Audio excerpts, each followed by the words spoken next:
12 नाचती राजकुमारियां एक समय की बात है। एक दूर देश में एक राजा रहता था। उसकी 12 सुंदर राजकुमारियां थीं। हर राजकुमारी बेहद रूपवती थी। वे रेशमी वस्त्र पहनती जिन पर बारीक कढ़ाई होती और उनके किनारे ऐसे लहराते जैसे हवा में खिले फूल हों। उनके सिर पर चमकदार रत्नों से जड़े छोटे मुकुट सजे रहते जो रोशनी में झिलमिलाते थे। हर रात वे सभी एक ही कक्ष में सोती थीं। लेकिन सुबह जब उनके जूते देखे जाते तो वे पूरी तरह घिसे हुए मिलते, जैसे वे पूरी रात नाचती रही हों। राजा ये रहस्य समझ नहीं पाया।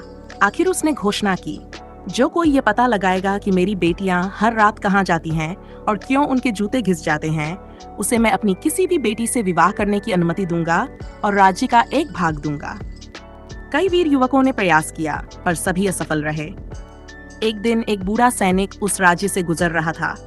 रास्ते में उसे एक वृद्धा मिली जिसने पूछा, कहाँ जा रहे हो सिपाही? सिपाही ने उत्तर दिया, मुझे नहीं पता। शायद मैं जाकर ये पता लगाऊं कि राजकुमारियां हर रात कहाँ नाचने जाती हैं।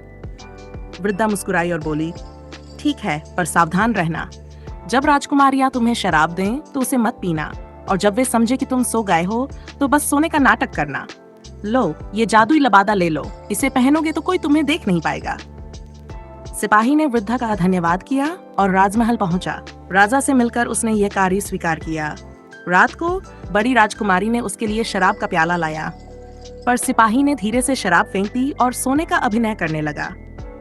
राजकुमारियां खिलखिलाकर हंसी और अपने नृत्य की तैयारी में लग गई। सबसे बड़ी राजकुमारी ने कमरे की एक दीवार पर छिपा हुआ द्वार खोला।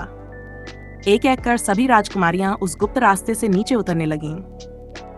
बूढ़ा सिपाही जादुई लबादा पहनकर उनके पीछे पीछे चुपचाप चलता गया। थोड़ी दूर चलने पर वे एक जादुई जंगल में पहुंची, जहां पेड़ों की शाखाओं सितारों सी चमकती रोशनियां लटक रही थीं। जंगल पार करने के बाद वे एक सुनहरे महल में पहुंची। महल के भीतर रमधर संगीत गूंज रहा था और रोशनियां नाचती प्रतीत हो रही थीं।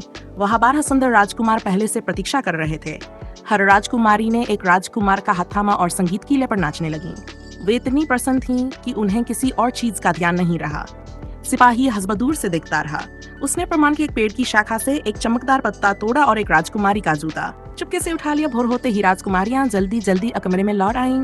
सिपाही भी अपने बिस्तर पर लौटकर लेट गया। अगले दिन वह राजा के पास पहुंचा और सारी बात सच सच बता दी। उसने सबूत के रूप में चमकदार पत्ता और नृत्य जूता प्रस्तुत किया।